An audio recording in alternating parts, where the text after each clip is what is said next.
Good morning students. और सब कैसे हैं?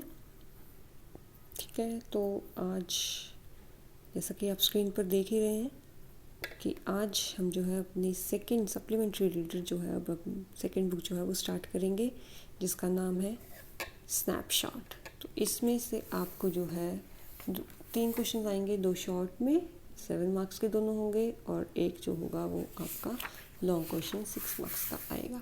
ठीक है, तो आज हम ये बुक स्टार्ट करते हैं। तो इसका फर्स्ट चैप्टर है the summer of the beautiful white horse. तो इसमें 2 कज़न्स की जो है वो स्टोरी है कि कैसे जो है वो अपने पैशन के लिए एक घोड़ा जो है वो चुराते हैं और फिर जो है, लेकिन उनकी फैमिली जो थी, उनका ट्राइब जो था बहुत ही ज़्यादा फेमस था अपनी इंटेग्रिटी के लिए, अपने यानी कि बहुत ज़्यादा वो जो थे ईमानदार थे। तो उसके कारण जो है वो फंस जाते हैं कि घोड़ा रखें या अपने ट्राइब के बारे में सोचें। तो वो लास्ट में क्या लेते हैं फैसला, तो उसके बारे में है। ठीक है, तो स्टार्ट करते हैं। This story is about 2 Armenian boys who belong to a tribe whose hallmark are trust and honesty. तो ये 2 गरीब आर्मेनियम लड़कों की, आर्मेनिया जो है एशिया का एक कंट्री है, सेंट्रल एशिया की, तो वहाँ की एक स्टोरी है। तो 2 आर्मेनियन बॉयज़ हैं जो कि एक ट्राइब से बिलोंग करते हैं और वो ट्राइब जो था वो प्रसिद्ध था, मतलब कि उनका एक हॉलमार्क था कि वो जो काफ़ी ज़्यादा इनके ट्रस्ट वर्दी थे, आंखें बंद करके उस पर यकीन किया जा सकता था और साथ के साथ वो ऑनेस्ट थे। तो उनके अगेंस्ट जो है वो कैसे गए काम किया और फिर लास्ट में उन्होंने क्या डिसाइड किया, तो उसके बारे में स्टोरी है। तो one day back there in the good old days when I was 9 and the world was full of every imaginable kind of magnificence, and life was still a delightful and mysterious dream. My cousin Murad, who was considered crazy by everybody who knew him except me, came to my house at 4 in the morning and woke me up, tapping on the window of my room. तो कहते वो उन अच्छे दिनों की बात है जब मैं 9 साल का था और मेरे लिए ये दुनिया थी वो इमेजिनेशन से फुल थी। एक बहुत ही शानदार सपना था मेरे लिए और मैं जो था, लाइफ मेरी बड़ी ही अच्छे से चल रही थी और मिस्ट्री से भरे हुए सपने थे मेरी लाइफ में। और मेरा कज़न मुराद आता है जो कि हर कोई उसको क्रेज़ी, पागल बोलता था और सिर्फ मुझे ही नहीं पता था कि वो पागल नहीं है, ऐसा कुछ नहीं था। तो कहते एक सुबह जो है 4 बजे वो मेरे घर में आता है और मेरी विंडो पर आकर जो है, मेरे रूम की विंडो पर आकर टैप करता है, खटखटाता है। Aram, he said. I jumped out of bed and looked out of the window. तो मैं सोया हुआ था, मैं एक अचानक उठता हूँ बेड से और फिर मैं बाहर देखता हूँ खिड़की से। I couldn't believe what I saw. कहते मैंने जो देखा मैं यकीन ही नहीं कर सका। It wasn't morning yet. तो सुबह 4 बजे जो है, देखा ही होगा आप लोगों ने कि सुबह भी ज़्यादा नहीं थी, but it was summer and with daybreak not many minutes around the corner of the world it was light enough for me to know I wasn't dreaming. तो कहते अभी जो था वो दिन निकल ही रहा था, ज़्यादा दूर टाइम नहीं था, कुछ ही मिनटों में दिन जो था, अंधेरा जो था वो छटने वाला था, दिन निकलने वाला था और दुनिया के किसी कोने में लाइट हो भी चुकी थी। और कहते कि मेरे लिए इतना इनकी काफ़ी था कि मैं समझ गया कि मैं सपना नहीं देख रहा। My cousin Murad was sitting on a beautiful white horse. तो मेरा कज़न मुराद जो था वो एक बहुत ही सुंदर वाइट हॉर्स पर बैठा था। I stuck my head out of the window and rubbed my eyes. तो मैं अपनी विंडो से जो है वो अपना सिर जो है वो मैं बाहर निकालता हूँ और मैं अपनी आंखें बार बार मलता हूँ। Yes, he said in Armenian, it's a horse. तो आर्मेनियम में कहता है हाँ ये एक घोड़ा है। You are not dreaming. तुम सपना नहीं देख रहे हो। Make it quick if you want to ride. कहते जल्दी आओ अगर तुम जो है इसकी सवारी करना चाहते हो। I knew my cousin Murad enjoyed being alive more than anybody else who had ever fallen into the world by mistake, but this was more than even I could believe. तो कहते मैं जो था अपने कज़न मुराद को जो था वो जानता था, जो कि अपनी लाइफ को बहुत ही जिंदा दिली से जीता था, और शायद ऐसा था कि वो बाय मिस्टेक भगवान की शायद कोई गलती थी जिसके कारण जो था वो इस दुनिया में आ चुका था।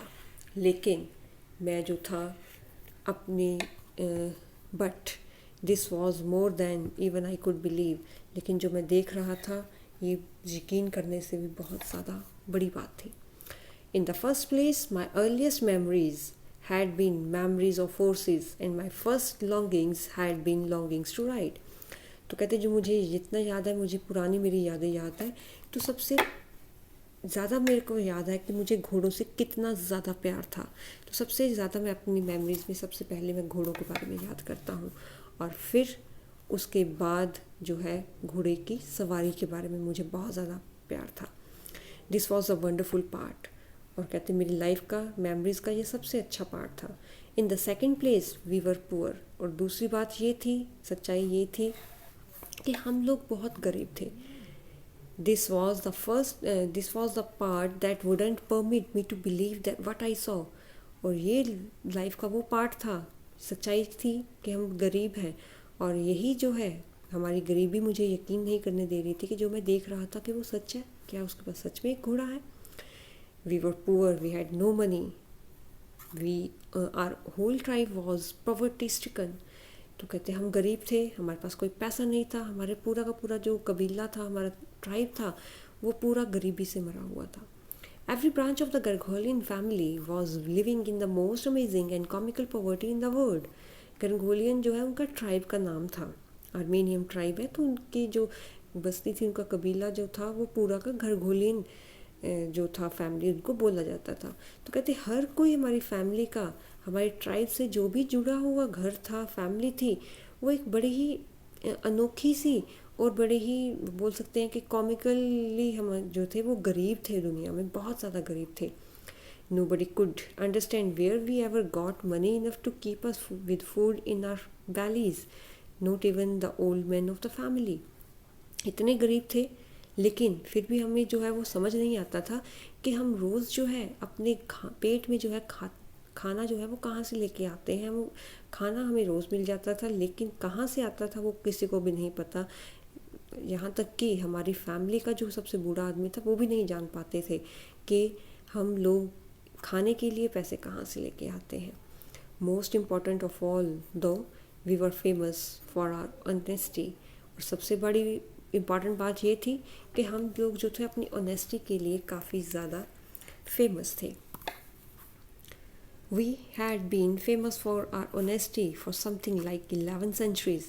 तो 11 सेंचुरी से मतलब 1100 साल से हमारे जो ट्राइब था, हमारी फैमिली जो थी, वो ऑनेस्टी के लिए फेमस थी।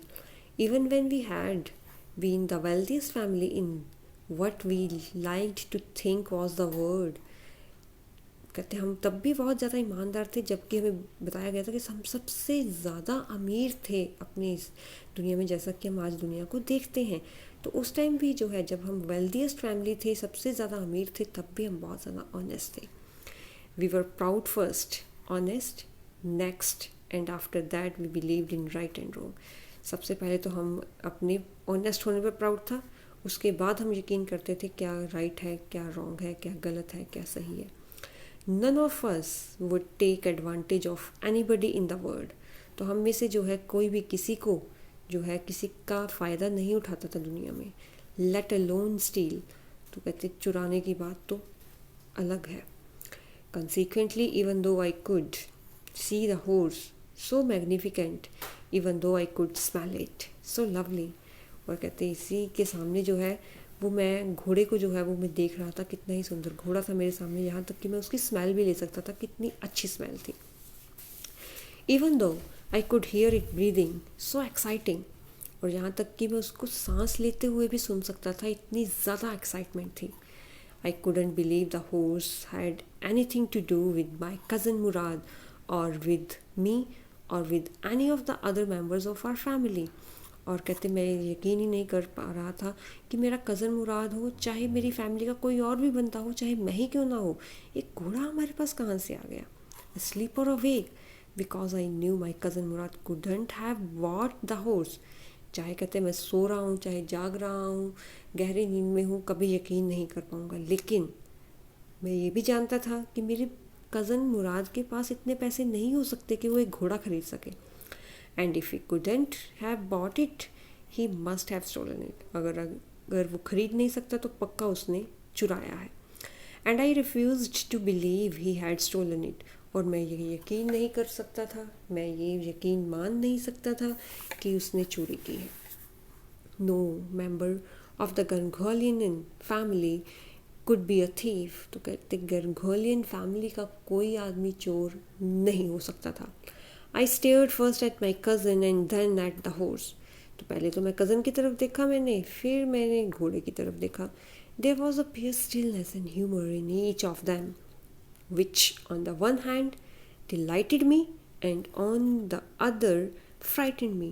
तो एक बिल्कुल ही बड़ी ही पियस स्टिलनेस थी, बड़ी ही इनकी पियस मतलब पवित्र सी स्टिलनेस हम बोल सकते हैं। और साथ के साथ ह्यूमर भी था कि कभी मैं अपने कज़न को देखूं, कभी मैं घोड़े को देखूं, और फिर कभी मैं खुश हूँ कि मेरे पास एक घोड़ा है, मैं उस पर अब राइड कर सकता हूँ। और फिर दूसरे टाइम मैं डर जाता कि घोड़ा आया कहाँ से, चोरी, पैसे तो है नहीं खरीदने के लिए, तो पक्का चोरी का होगा। Mourad, I said, where did you steal this horse. तो फिर मैंने पूछा, मुराद तुमने एक घोड़ा कहाँ से चुराया है। Leap out of the window he said if you want to ride. कहते विंडो से फटाफट बाहर आ जाओ अगर तुम सच में राइड करना चाहते हो। It was true then. तो कहते अब मुझे यकीन हो गया कि ये सच है। He had stolen the horse. उसने घोड़ा चुराया है। There was no question about it. तो अब कोई क्वेश्चन बचा ही नहीं था इसके बारे में। He had come to invite me to ride or not as I chose. अब वो मुझे बुलाने के लिए आया है कि मैं इसकी राइडिंग करना चाहता हूँ या नहीं, वो मेरी चॉइस है। Well it seemed to me stealing a horse for a ride was not the same thing as stealing something else such as money. तो कहते मुझे तो फिर ऐसा लग रहा था कि घुड़सवारी के लिए घोड़ा चुराना जो है वो चोरी नहीं है। चोरी तो पैसे की होती है, और पैसे की चोरी तो हमने की नहीं है।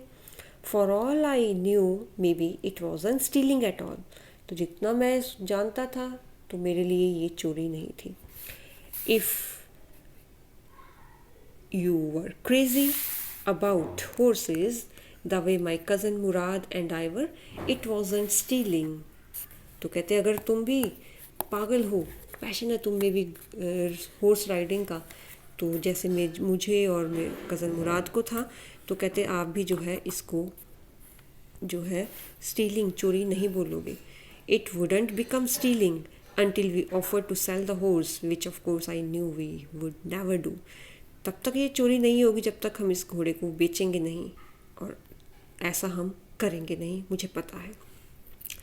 Let me put on some clothes I said. कहते मुझे कपड़े तो डालने दो। All right he said but hurry. कहते ठीक है लेकिन जल्दी करो। I leaped into my clothes. कहते मैं फटाफट कपड़े डालता हूँ। I jumped down to the yard from the window and leaped up onto the horse behind my cousin Murad। तो फिर कहते मैं फटाफट जो है विंडो से जंप करते हुए अपने आंगन में छलांग लगाता हूँ, और फिर मैं फटाफट छलांग मारकर अपने कज़न मुराद के पीछे जो है घोड़े पर बैठता हूँ। That year we lived at the edge of town. तो उस साल कहते हम बिल्कुल कॉर्नर में रहते थे। जो टाउन था हमारा उसके बिल्कुल लास्ट में, ऑन वॉलनट एवेन्यू। तो उस जगह का नाम था Walnut Avenue. Behind our house was the country, vineyards, orchards, irrigation ditches and country roads. तो उसके पीछे हमारे घर के पीछे जो था वो वाइन यार्ड थे, अंगूरों की बेलें वगैरह थी, खेत थे, ऑर्चर्ड्स थे, इरिगेशन डिचेज थी, मतलब कि जो कुएं वगैरह खोदे होते हैं ना इरिगेशंस वगैरह के लिए, पानी गड्ढे वगैरह बने होते हैं, फूलों की क्यारियाँ थी, रोड्स जा रहे थे, वो सब कुछ था। In less than 3 minutes we were on Olive Avenue. 3 minute से कम में ही कहते हम ऑलिव एवेन्यू में पहुँच गए। And then the horse began to trot. और फिर वो अपनी ठुमकती हुई चाल में, जैसे घोड़ा चलता है ना, तो वैसे चलने लग पड़ा। The air was now new and lovely to breathe. तो सुबह की एयर तो वैसे ही अच्छी होती है, तो कहते बड़ा अच्छा मज़ा आ रहा था चलते हुए। The feel of the horse running was wonderful. तो घोड़े का दौड़ना बड़ा ही अच्छा लग रहा था. My cousin Murad was considered one of the craziest member of our family began to sing. तो कज़न मेरा मुराद जो है वो हमारी फैमिली में सबसे ज़्यादा जो है सन की सा पागल सा समझा जाता था और वो गाना शुरू कर देता है. I mean he began to roar. मेरे कहने का मतलब है वो चिल्लाना. गाना तो वैसे मैंने बोल दिया, कहते चिल्लाना शुरू करता है. Every family has a crazy streak in it somewhere and my cousin Murad was considered the natural descendant of the crazy streak in our tribe. तो कहते हर किसी की फैमिली में एक पागल बंदा जो है वो होता ही है. और कहते मेरी फैमिली में भी जो है वो बोला गया कि ये किसी हमारे ट्राइब का जो सबसे क्रेजी पर्सन था उसका आगे ये पूर्वज है, उसमें कहा ये इसमें खून आया है. Before him was our uncle Khosrow. उससे पहले मेरे अंकल खोसरोब जो है वो ऐसे क्रेजी हैं. An enormous man with a powerful head of black hair and the largest mustache in the San Joaquin Valley. तो कहते कि इतना बड़ी काफ़ी लंबे चौड़े से आदमी है, बड़ा सा सिर है, काले बाल हैं, बड़ी बड़ी सी दाढ़ी मूछें हैं. और सैन जैक्विल वैली ये जगह का नाम है जहाँ पर वो रहते हैं. कहते कि इस वैली में सबसे बड़ी पावरफुल आदमी, बड़ी मूछें दाढ़ी सबसे ज़्यादा उन्हीं की हैं. A man so furious in temper, so irritable, so impatient that he stopped anyone from talking by roaring, "It is no harm, pay no attention to it."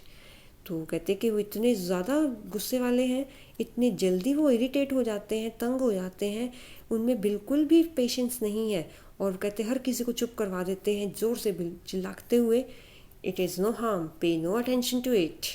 तो कहते इसका कोई नुकसान नहीं है, इसकी तरफ ध्यान मत दो. That was all. No matter what anybody happened to be talking about, उनको कोई फ़र्क नहीं पड़ता कौन कैसी बातें कर रहा है. Once it was his own son Arak running 8 blocks to the barber's shop where his father was having his moustaches trimmed to tell him their house was on fire. तो एक बार कहते आरक जो है वो भागता हुआ एक बार्बर की शॉप पर जो है वो आता है जहाँ पर उसके फादर खोसरो अंकल जो है वो अपनी दाढ़ी को ट्रिमिंग करवा रहे थे. तो वो ये कहने लगा कि हमारा घर में आग लग गई है. This man Khosrow sat up in the chair and rode. तो वो जो है चुपचाप बैठे चेयर पर चिल्लाते हैं, "इट इज़ नो हार्म, पे नो अटेंशन टू इट." कहते कोई ध्यान मत दो इस पर, कोई इसका नुकसान नहीं है. The barber said, "but the boy says your house is on fire." So Khosrow rode, "enough, it is no harm, I say." तो बार्बर ने फिर उस नाई ने भी कहा, कहते वो लड़का बोल रहा है कि तुम्हारे घर में आग लग गई है. तो फिर अंकल फिर से चिल्लाते हैं कि बहुत हुआ, मैंने बोला ना इसका कोई नुकसान नहीं है. My cousin Murad was considered the natural descendant of this man although Murad's father was Zora. तो कहते कि हमारे यही बोला जाता है कि इसके आगे की पीढ़ी जो है वो मुराद ही है, मुराद ही जो है अंकल खोसरोब की तरह जैसे ही है, लेकिन मुराद के फादर जो है वो जोराब है. Who was practical nothing else. तो बड़े प्रैक्टिकल आदमी है वो, उनका ऐसा लेना देना ही नहीं है. That's how it was in our tribe. तो ये हमारे ट्राइब की बातें हैं. A man could be the father of his son's flesh, but that did not mean that he was also the father of his spirit. तो कहते हैं एक आदमी जो है वो अपने शरीर से उसका बाप तो हो सकता है अपने बेटे का, बट उसकी आत्मा कैसी है वो अपने फादर पर नहीं हो सकती. The distribution of the various kinds of spirit of our tribe had been from the beginning capricious and vagrant. तो डिस्ट्रीब्यूशन जो हम एक तरह का जीन्स बोल सकते हैं, वैसे तो यहाँ पर स्पिरिट वर्ड यूज़ किया है कि जीन्स का डिस्ट्रीब्यूशन जो है वो अलग अलग है हमारे ट्राइब में, कि कहाँ से शुरू है कहाँ से ख़त्म है. तरह तरह की वैराइटीज़ जो है हम देख सकते हैं. We rode and my cousin Murad sang. For all anybody knew, we were still in the old country. तो हम घुड़सवारी करते गए और मेरा कज़न मुराद गाता गया. तो अब मुझे इतना पता था कि हम पुराने शहर में, पुरानी कंट्री में जो है वो घूम रहे हैं. Where at least according to some of our neighbors we belonged. तो जहाँ पर बोला जाता था कि हमारे नेबर्स जो हैं बेसिकली हम यहाँ से बिलोंग करते हैं, हमारा घर बेसिकली यहाँ पर था. We let the horse run as long as it felt like running. तो हमने घोड़े को दौड़ने दिया जहाँ तक वो दौड़ना चाहता था। At last my cousin Murad said get down, I want to ride alone. फिर मेरा कज़न कहता है कि नीचे उतरो, मैं अकेले दौड़ना चाहता हूँ, मैं अकेले राइडिंग करना चाहता हूँ। Well you let me ride alone, I asked. कहते क्या तुम मुझे अकेले राइडिंग करने दोगे? That is up to the horse, my cousin said get down. कहते वो घोड़े पर डिपेंड करता है, वो तुम्हें करने देगा कि नहीं, फ़िलहाल उतरो नीचे। The horse will let me ride, I said. कहते घोड़ा जो है वो मुझे करने देगा। We shall see, he said. कहते हम देखेंगे। Don't forget that I have way with the horse. कहते ये मत भूलो कि मुझे घोड़ों के साथ कैसे पेश आते हैं, घोड़ों को कैसे अपने अंडर करते हैं, अपने काबू में करते हैं, मुझे पता है। Well I said anyway you have with a horse, I have also. कहते ठीक है, तुम्हें घोड़ों से निपटना आता है, मुझे भी पता है, आता है। For the sake of your safety, he said, let us hope so. कहते कि अब मैं तो तुम्हारी सेफ्टी के लिए बोल रहा हूँ, अभी नीचे उतरो। Get down, all right, I said, but remember you have got to let me try to ride alone. कहते ठीक है मैं उतरता हूँ, लेकिन याद रखना तुम मुझे अकेले राइड करने दोगे। I got down and my cousin Murad kicked his heels into the horse and shouted, वज़ीर run। तो मेरा कज़न मुराद जो है, मैं उतरता हूँ नीचे तो मेरा कज़न मुराद जो है अपने हील्स के साथ जो है किक करता है हॉर्स को और चिल्लाता है, वज़ीर दौड़ो। The horse stood on it's hind legs, snorted and burst into fury of speed. That was the loveliest thing I had ever seen। तो कहते वो फिर जो है स्नोटेड मतलब जैसे ये है ना, अपनी दोनों पिछली टांगों पर खड़ा होता है, हिन आता है और फिर जो है बड़े ही स्पीड से जो है वो दौड़ना शुरू करता है। इतनी सुंदर चीज़ मैंने कभी नहीं देखी थी। My cousin Murad raced the horse across the fields of dry grass to an irrigation ditch, crossed the ditch on the horse, and 5 minutes later returned dripping wet। तो मेरा कज़न मुराद जो है खेतों से होता हुआ जो है सूखी घास में से होता हुआ जो है वो आगे दौड़ता है और 5 मिनट के बाद वापस आता है और पसीने से लथपथ था। ठीक है, तो आज के वीडियो में इतना ही करेंगे। तो इसके बाद थोड़े बहुत क्वेश्चन, इसके ज़्यादा नहीं है, हार्डली 2 और 3 क्वेश्चन हैं। ठीक है, तो फिर बाकी फिर हम लेसन जो है नेक्स्ट वीडियो में करते हैं, नेक्स्ट लेक्चर में। Till then stay home, stay safe, take care of yourself and your family. Bye bye.